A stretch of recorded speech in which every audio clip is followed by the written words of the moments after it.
नमस्कार, भारत लाइव देख रहे हैं आप। आपको याद होंगे, याद क्यों नहीं होंगे, रोज़ उनके बयान आते हैं, मीडिया की सुर्खियां बनती है।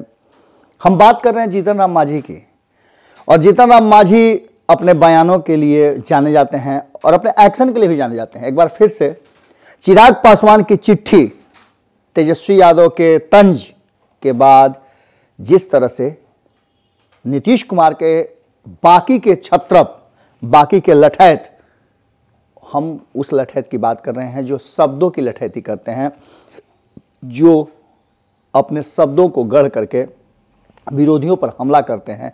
आजकल भाषा में भी लठैती हो गई है, और ये लठैती आपको हर दल में नजर आ जाएगी, क्योंकि भाषाई आंदोलन और भाषाई मार आजकल सबसे ज़्यादा तीखी हो गई है। किस तरह से अपने शब्दों को लपेट लपेट करके एक दूसरे पर हमले किए जा रहे हैं, व्यक्तिगत हमले तक किए जा रहे हैं। राजनीतिक चर्चाओं की बात तो अलग है।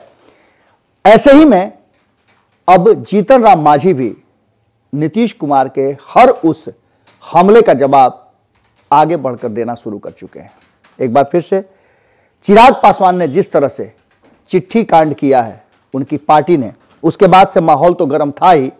अब जिस तरह से नीतीश कुमार के उस फरमान, जिसकी चर्चा हम पहले भी कर चुके हैं, जिसमें आंदोलन, धरना और प्रदर्शन को लेकर के जो फरमान आए हैं, उस फरमान को जितने भी विपक्षी हैं, हालांकि सत्ता में बैठे लोगों ने भी उस फरमान पर अपनी नाराजगी जाहिर की है, लेकिन चिराग पासवान और तेजस्वी यादव पर जम करके हमला करते हुए जीतन राम मांझी ने साफ तौर पे कहा है कि ये गठबंधन अगर करना ही है तो खुल के करें, भीतर ही भीतर क्यों कर रहे हैं।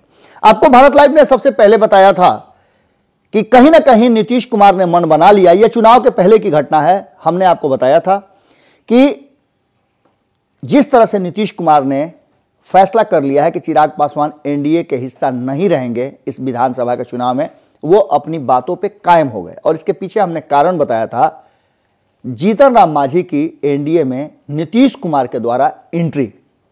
नीतीश कुमार को पता था कि जीतन राम मांझी को वो फुसला लेंगे, बहला लेंगे, और कहीं ना कहीं बहल भी गए, फुसल भी गए। जहां वीआईपी को 11 सीटें मिली, जो कि बिल्कुल नई पार्टी थी, वहीं जीतन राम मांझी को मात्र 7 सीटें देकर के फुसला लिया था नीतीश कुमार ने। और यह काम नहीं हो सकता था एलजेपी के रहते हुए। यह भी बात सभी जानते हैं। अब यह बात खुलकर सामने भी आ गई है, क्योंकि एलजेपी ने इस पर अब स्पष्ट कर दिया है कि क्यों एनडीए से एलजेपी को बाहर होना पड़ा, और इसके लिए दोषी भी नीतीश कुमार को बना रहे हैं। इतना ही नहीं, जीतन राम मांझी लगातार जिस तरह से एलजेपी पर हमले कर रहे हैं, उससे साफ लग रहा था कि एलजेपी के जगह पर एक नए धड़े को तैयार करके उन्होंने, जो कि उसी वर्ग से, दलित वर्ग से आता है, नीतीश कुमार ने एहसास करा दिया था कि एनडीए में दलित की कमी वो नहीं होने देंगे। 4 सीटें जीत करके आए हैं, और इससे उनका हौसला भी काफी बुलंद है। अब जम करके वो हर बात का जवाब देने लगे हैं।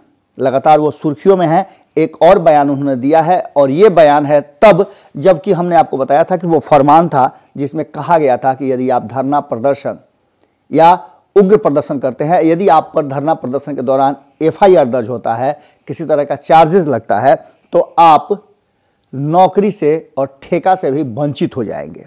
इसी बात को लेकर के जो लिखा है जीतन राम मांझी ने, वो आपके लिए जरूरी है। उन्होंने साफ तौर पर लिखा है, टैग करते हुए दोनों को, चिराग पासवान को भी और तेजस्वी यादव को भी। उन्होंने लिखा है कि तेजस्वी यादव जी, चिराग पासवान जी, छुप कर गठबंधन करने की क्या जरूरत है, खुलकर साथ आ जाइए, कोई कुछ नहीं बोलेगा।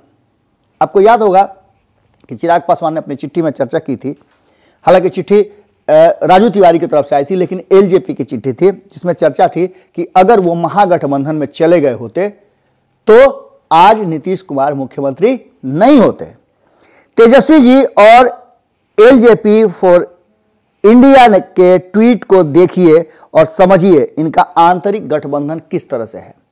दोनों के ट्वीट में वही बातें थी जिसमें कहा गया था कि बिहार में जिस तरह का नीतीश कुमार ने फरमान लाया है वो फरमान उचित नहीं है, इसे वापस ले लिया जाए। और इसकी चर्चा देश विदेश में शुरू हो चुकी है। इसमें चर्चा की गई थी कि किस तरह से महात्मा गांधी के देश में हिटलर और मुसोलिनी की तरह कानून बनाए जा रहे हैं। कुछ जगहों पर तो किम जोंग किंग भी बात आ गई थी। इन सब बातों को लेकर के कहीं ना कहीं जमकर हमला किया है और कहा है कि यदि गठबंधन करना है तो खुल के कीजिए, अंधेरे में क्यों कर रहे हैं, छुप छुप के क्यों कर रहे हैं, क्या डर है आपको। अब देखना होगा कि जीतन राम मांझी के इस बयान के बाद से क्या कुछ निकल करके सामने आता है, क्योंकि बिहार की राजनीति में जहां एक तरफ चर्चा मंत्रिमंडल विस्तार की चल रही थी, 12 एमएलसी के मनोनयन की बात चल रही थी, आयोगों के गठन की चल रही थी, वहां एक बार फिर से इस तरह के बयानों का आना कुछ तो संकेत दे रहा है। जुड़े रहिएगा भारत लाइव के साथ, क्योंकि इस तरह की खबरें जो भीतर से निकाल कर दी जाती है वो भारत लाइव पर ही आती है। अगर आप हमारा सहयोग करना चाहते हैं तो यूपीआई नंबर दिया हुआ है। सच्ची पत्रकारिता को सहयोग करना आप परिवार वालों का धर्म भी है और आशीर्वाद भी है। नमस्कार। अगर ये वीडियो पसंद आई और वह बिहार के राजनीति और बिहारियत से सरोकार रखेनी तो सब्सक्राइब बटन दबा के चैनल के सब्सक्राइब कर ली। ओजे एगो घंटी बा, ओकरा बटन दबा देला से कुल सटीक और मारक खबर रुआ मुफ्त में मिल जाई। अगर रुआ पत्रकारिता के हमनी के नया प्रयोग में सहयोग कर चाहतानी तो ज्वाइन बटन दबा दी। पेटीएम नंबर नोट कर ली 9386816700। धन्यवाद।